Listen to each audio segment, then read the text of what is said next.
Adanya peningkatan hasil produksi dari petani lokal hortikultura menyebabkan harga cili dan tomat turun di pasaran. Kehadiran Pos Bakum di Maluku Utara sebagai ruang pembelajaran dan penyelesaian persoalan hukum tanpa harus menempuh jalur sidang yang menegangkan.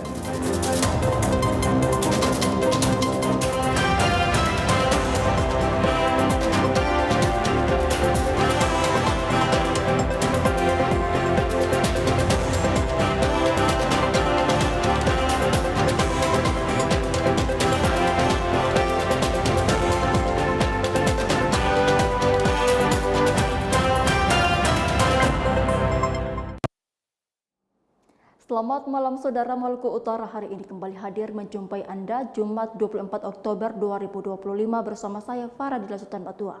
Sejumlah informasi akan kami hadirkan untuk Anda dalam program Maluku Utara hari ini. Dan saudara, berikut kita ikuti Maluku Utara hari ini selengkapnya.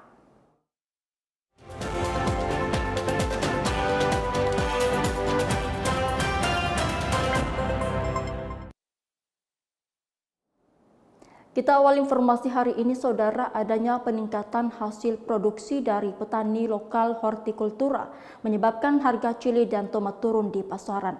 Produksi yang melimpah dan turunnya harga komoditi merupakan hasil dari program ketahanan pangan yang dilakukan di Kabupaten Pulau Morotai.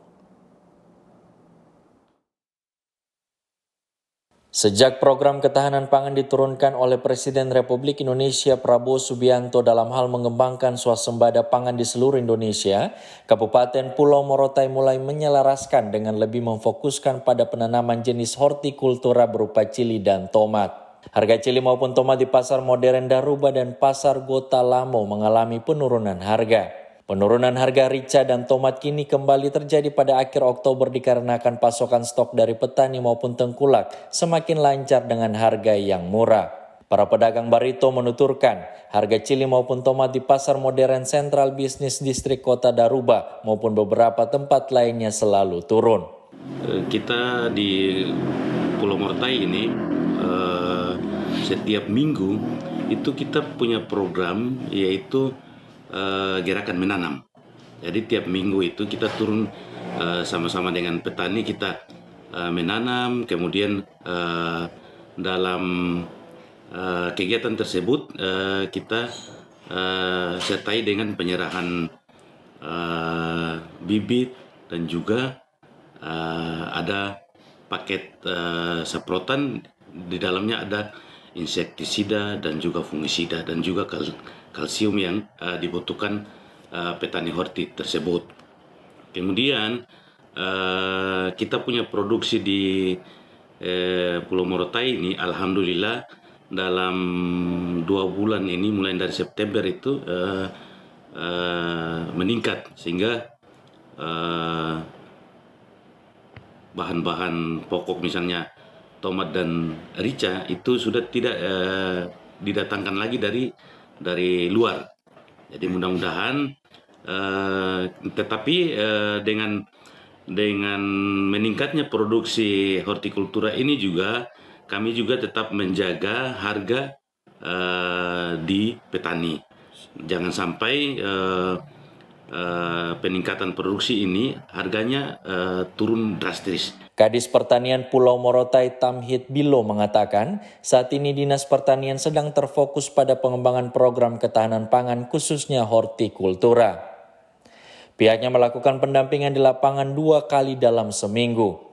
Selain itu suplai bantuan sarpras kepada petani berupa obat-obatan bibit dan alat-alat pertanian pun semakin banyak. Hasilnya produksi khususnya rica dan tomat meningkat pesat dalam 2 bulan terakhir. Dari Kabupaten Pulau Morotai, kontributor TVRI Lasurdin El Madelis melaporkan. Kehadiran Pos Bakum di Maluku Utara sebagai ruang pembelajaran dan penyelesaian persoalan hukum tanpa harus menempuh jalur sidang yang menegangkan. Kehadiran Pos Bakum menjadi bagian dari upaya negara untuk memastikan semua lapisan masyarakat mendapat akses terhadap bantuan hukum secara adil. Gubernur Maluku Utara Shirley Laos dan Menteri Hukum dan HAM RI Supratman Andi Aktas mendengarkan langsung sejumlah keluhan warga yang sedang menghadapi persoalan hukum, serta berdiskusi dengan lurah untuk mencari solusi yang cepat dan tepat bagi warga. Diskusi ini berlangsung saat Menkumham RI mengunjungi Maluku Utara beberapa waktu lalu. Saya mau tanya, Ibu menyelesaikannya gimana? Jadi di mediasi, Bu. Tujuannya adalah sebisa mungkin diselesaikan di sini, sehingga tidak dibawa lagi ke polsek atau ke pengadilan. Kemudian juga ada masalah warisan, perkelahian, mabuk dan lain-lain, dan alhamdulillah banyak ada yang unik juga, Pak, antara anak dan orang tua. Juga persoalan rumah waris dipertahankan, tapi akhirnya sudah diselesaikan. Bagus. Ya, pokoknya prinsipnya di kami ya, Bu. Pokoknya jangan apa ya, pokoknya selesaikan masalah sebaik mungkin. Orang tua kita dulu semua karena kearifan lokal aja menyelesaikan masalah. Pembangunan hukum bukan hanya tentang aturan dan sanksi, tetapi juga tentang membangun kesadaran, rasa saling menghormati, dan kedamaian di tengah masyarakat. Posbakum menjadi wujud nyata bahwa keadilan kini semakin dekat dan dapat diakses oleh seluruh lapisan masyarakat. Sandi Sunarto, Hendrik Nanlohi, TVRI Maluku Utara, melaporkan. Masyarakat Desa Toniku, Kecamatan Jailolo Selatan, Halmahera Barat mengapresiasi pekerjaan breakwater yang dilakukan oleh Balai Wilayah Sungai Maluku Utara. Setelah beberapa tahun ditimpa bencana akibat sering diterpa ombak, kini masyarakat di Desa Toniku dapat berlega hati. Masyarakat Desa Toniku apresiasi Balai Wilayah Sungai Maluku Utara atas pembangunan breakwater di Desa Toniku, Kecamatan Jailolo Selatan, Kabupaten Halmahera Barat. Pembangunan breakwater atau pemecah ombak buatan yang ditandatangani kontrak sejak 19 September 2025 dipastikan selesai pada Desember 2025 mendatang. Direksi Teknik Pekerjaan Breakwater Balai Wilayah Sungai Maluku Utara menguraikan pembangunan telah mencapai 25,2% dan dipastikan akan selesai pada waktu yang telah ditentukan. Hamka mengatakan pekerjaan breakwater di Desa Toniku menyerap tenaga kerja masyarakat setempat. Hamka mengaku tidak ada kendala dalam proses pembangunan. Kita tanda tangan kontrak itu pada tanggal 9 September, berakhirnya di bulan Desember. Itu kurang lebih 114 hari kerja. Sekarang kita sudah kerja kurang lebih sudah 43 hari. Alhamdulillah, mudah-mudahan cuaca yang mendukung supaya pekerjaan ini kita bisa selesaikan dengan waktu yang sudah ditentukan. Menyangkut dengan dukungan-dukungan masyarakat yang ada di sekitar sini, mereka sangat mendukung. Saya juga berterima kasih kepada masyarakat-masyarakat di Desa Toniku yang mengalami dampak. Insya Allah mudah-mudahan pekerjaan ini sudah mengurangi dampak yang Bapak selama ini derita dan tunggu-tunggu menyangkut dengan proyek ini. Dan saya berterima kasih juga kepada Bapak Kades Toniku sudah mendukung sama warganya. Sampai sekarang, alhamdulillah pekerjaan ini berjalan dengan lancar. Insya Allah sampai pada waktu yang sudah ditentukan, insya Allah selesai. Firma selaku warga mengaku hadirnya breakwater sangat membantu masyarakat yang sering merasa resah ketika cuaca ekstrim. Ia menambahkan sebelumnya ketika terjadi cuaca buruk, ombak sering menghantam rumah warga yang berada di pesisir pantai. Kalau ombak musim Desember dan sampai ke darat. Saya air penuh ke darat. Kalau ada pekerjaan ini tuh kira-kira bagaimana Ibu? Ya, alhamdulillah, aman. Aman ya? Jadi memang terbantu sekali Bu ya? Iya, insya Allah. Mudah-mudahan. Ibu berharap apa Ibu? Ibu berharap supaya cepat-cepat ya pekerjaan dia selesai, sukses. Jadi selain ada pekerjaan ini juga anak-anak kampung juga ada kerja juga ya? Iya. Jadi Ibu bersyukur sekali? Iya, bersyukur sekali. Alhamdulillah. Jadi terima kasih kepada pemerintah ya? Iya, terima kasih kepada pemerintah. Alhamdulillah. Terima kasih juga. Tim Liputan TVRI Maluku Utara melaporkan. Informasi lainnya akan kami hadirkan sesaat lagi usai jeda berikut ini.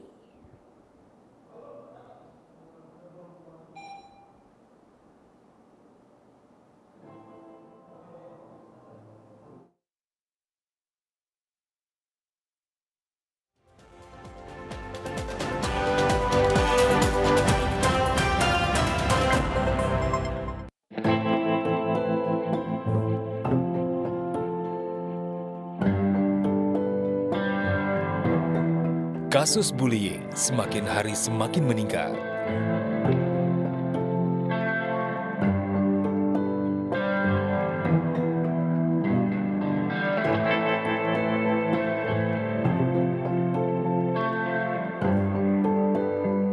Bullying tidak hanya fisik, bisa berupa ejekan, perundungan daring, bahkan pengucilan.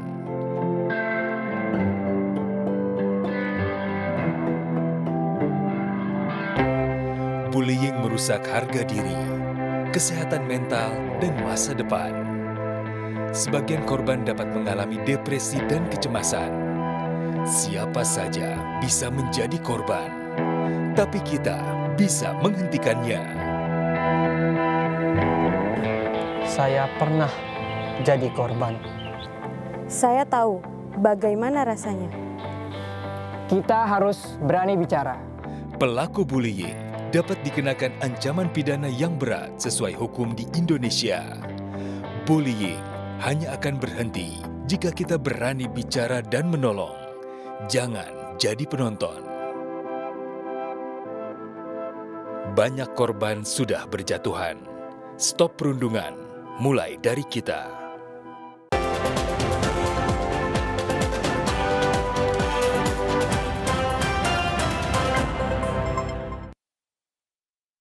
Terima kasih Anda kembali bersama kami dan berikut kita ikuti informasi selanjutnya.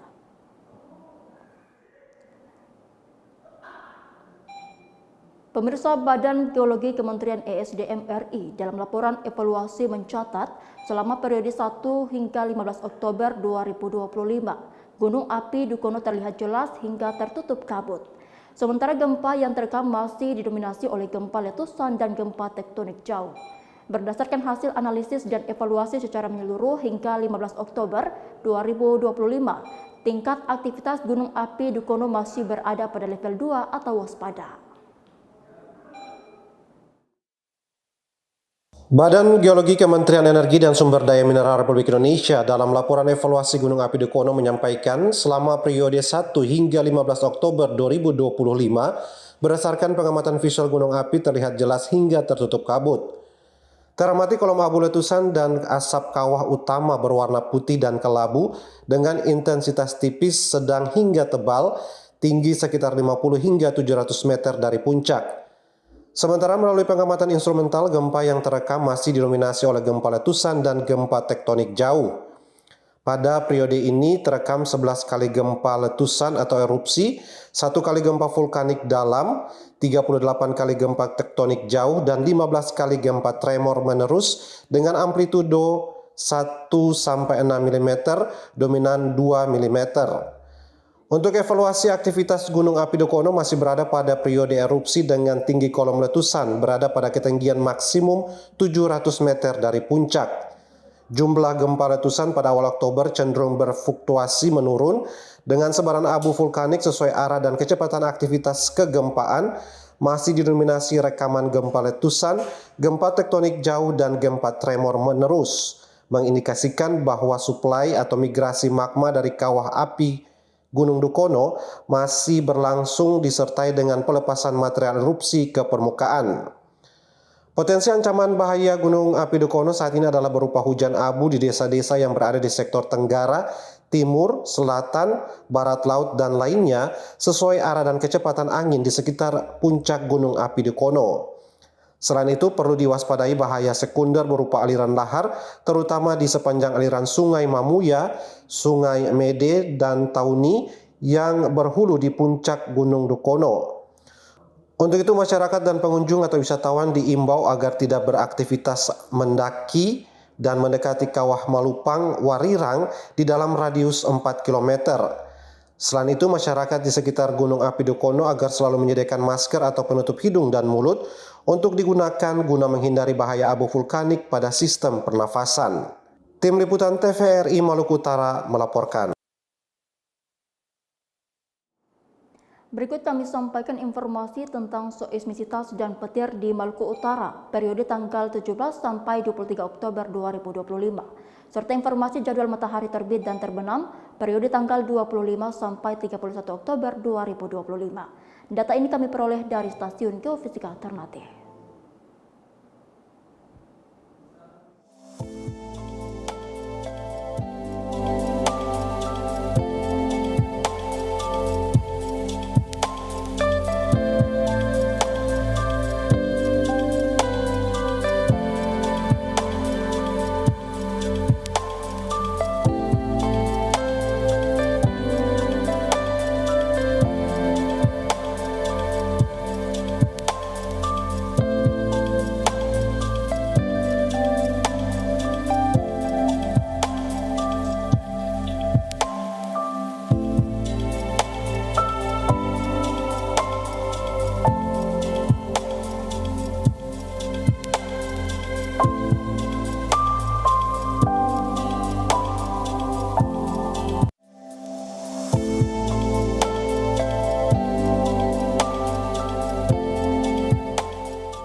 akan kembali sesaat lagi, tetaplah di Maluku Utara hari ini.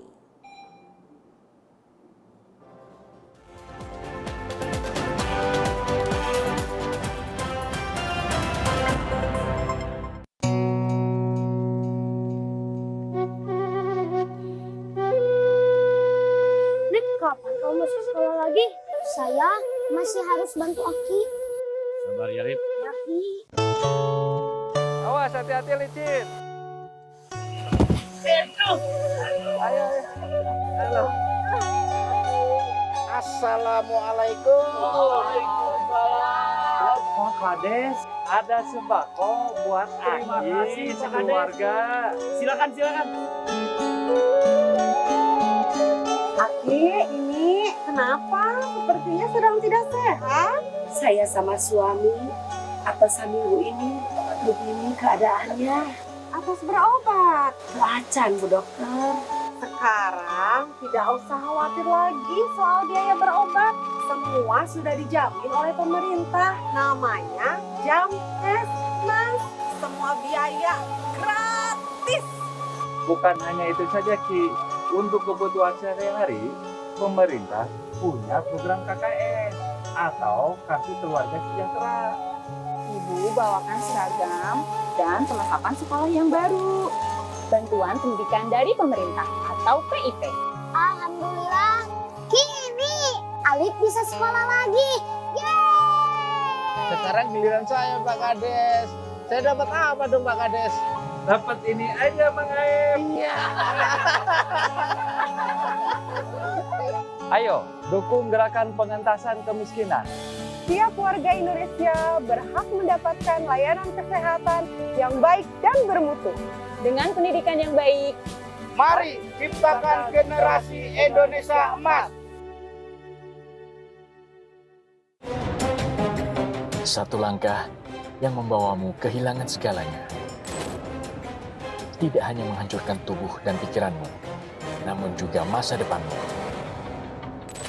Berhenti sebelum terlambat. Pilihan ada di tanganmu.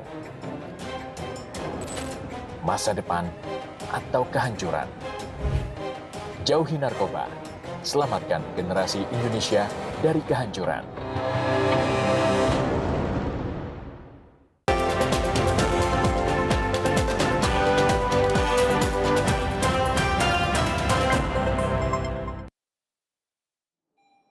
Terima kasih Anda masih bersama kami dan berikut kita saksikan informasi Klik Sulampa, Sulawesi, Maluku, dan Papua.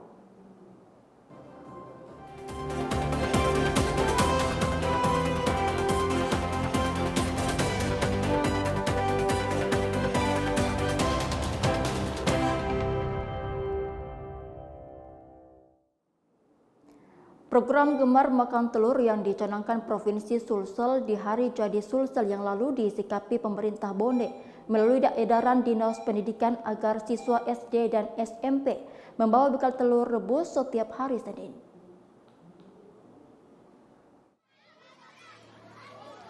Setelah diuji cobakan pekan lalu, ternyata program pemerintah Provinsi Sulawesi Selatan yang dicanangkan jelang puncak Hari Jadi Sulsel yang lalu ditindaklanjuti pemerintah Kabupaten Bone melalui surat edaran Dinas Pendidikan agar setiap Senin siswa sekolah dasar dan sekolah menengah pertama membawa bekal telur rebus. Program ini telah diuji coba mulai pekan lalu untuk melihat sejauh mana respon orang tua dan siswa dengan adanya program tersebut sembari menanti program unggulan Presiden Prabowo makan bergizi gratis untuk sekolah yang belum mendapatkan MBG. Salah satu siswa, Safa, mengaku senang dengan adanya program makan telur rebus setiap Senin sekaligus menutup kerinduan untuk MBG, apalagi SD Impres 1073 Watang Palaka, Kecamatan Taneteria Tang Barat, Kabupaten Bone, belum menikmati MBG. Telur oleh pemerintah menjadi pilihan karena selain tinggi protein, juga mudah didapatkan dan harganya yang terjangkau untuk semua masyarakat dengan asupan gizi sejak dini. Dengan membawa telur rebus setiap hari Senin, kami sedikit mengurangi kerinduan kepada MBG karena sekolah kami belum mendapatkan MBG. Semoga sekolah kami sedikit cepat mendapatkan MBG. Alhamdulillah dengan adanya edaran bahwa setiap hari Senin murid-murid diharuskan makan telur rebus setiap murid.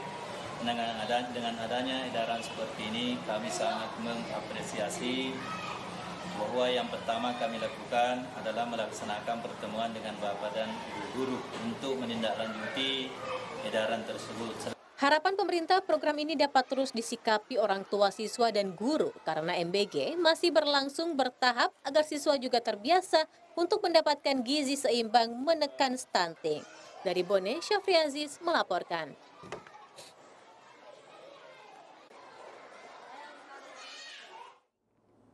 Guna mendukung salah satu program kerja yang digagas oleh Presiden Prabowo Subianto, pemerintah Kabupaten Banggai saat ini sudah melakukan sejumlah persiapan dalam pembangunan sekolah rakyat di Kabupaten Banggai. Sebagai bentuk keseriusan dan komitmen dalam kualitas pendidikan, pemerintah bahkan menyiapkan lahan seluas 10 hektar untuk pembangunan sekolah rakyat.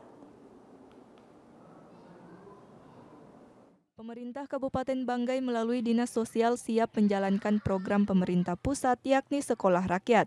Sebagai langkah awal saat ini pihak dinas sudah melakukan pengusulan dalam bentuk proposal dengan melampirkan salah satu syarat dalam pembangunan sekolah rakyat tersebut yakni lahan. Pemerintah sudah menyiapkan lahan dengan luas kurang lebih 10 hektar yang berlokasi di wilayah Kecamatan Luhuk Utara, tepatnya di Desa Bumi Beringin. Langkah ini merupakan bagian dari program strategis pemerintah pusat dalam pemerataan akses pendidikan bagi seluruh lapisan masyarakat. Disampaikan sekolah rakyat ini akan menjadi pusat pendidikan alternatif yang menjangkau masyarakat di wilayah terpencil dan kurang mampu. Tujuannya pemerintah ingin memastikan bahwa tidak ada anak di Indonesia khususnya di Kabupaten Banggai yang tertinggal dalam hal pendidikan hanya karena keterbatasan akses atau biaya. Setelah dokumen ini selesai dan lengkap, tinggal ditandatangani dan kami akan langsung mengantar atau mengirimkan soft copy-nya untuk ke Kementerian Sosial Republik Indonesia supaya lebih dicermati kelengkapan apa saja yang menjadi data-data pendukung lainnya. Tapi kalau setelah kami lihat dengan arahan dari kementerian ini kayaknya sudah lengkap. Ya alhamdulillah untuk progres sekolah rakyat ini sudah kami tuntaskan, termasuk beberapa dokumen penting pendukung yang memang diwajibkan untuk dipersyaratkan untuk ada, misalnya tanah atau lokasi yang akan dibangun sekolah rakyat. Alhamdulillah Pak Bupati Banggai sangat mendukung program ini. Beliau telah memerintahkan kepada kami untuk langsung meninjau di lokasi dan Kabupaten Banggai sampai saat ini siap untuk lokasi seluas 10 hektar. Adapun selain ruang kelas, kompleks sekolah rakyat ini juga akan dilengkapi dengan fasilitas pendukung seperti perpustakaan, ruang keterampilan, asrama bagi siswa dari daerah jauh, serta lahan pertanian edukatif. Program Sekolah Rakyat sendiri merupakan program kerja Presiden yang dinaungi oleh Kementerian Sosial. Dari Luhuk Banggai, Nendra Prasetya, kontributor TVRI Sulawesi Tengah, melaporkan.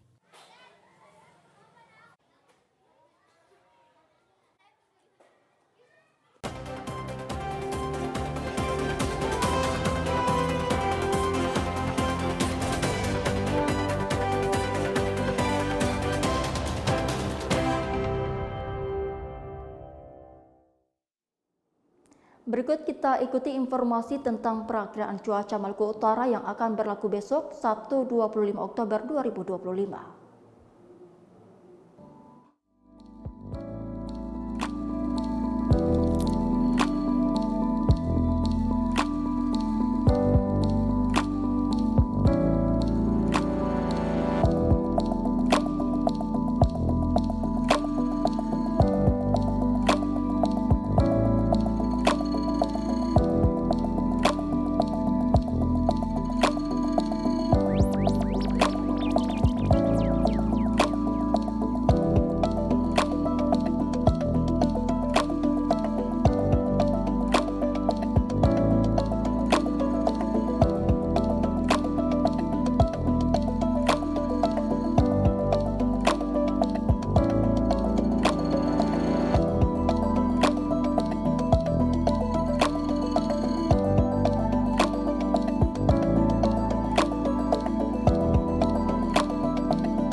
Saudara, informasi tadi sekaligus menutup perjumpaan kita dalam program Maluku Utara hari ini. Terima kasih atas kebersamaan Anda. Saya Farah di Sultan Batua, mewakili kru yang bertugas pamit undur diri.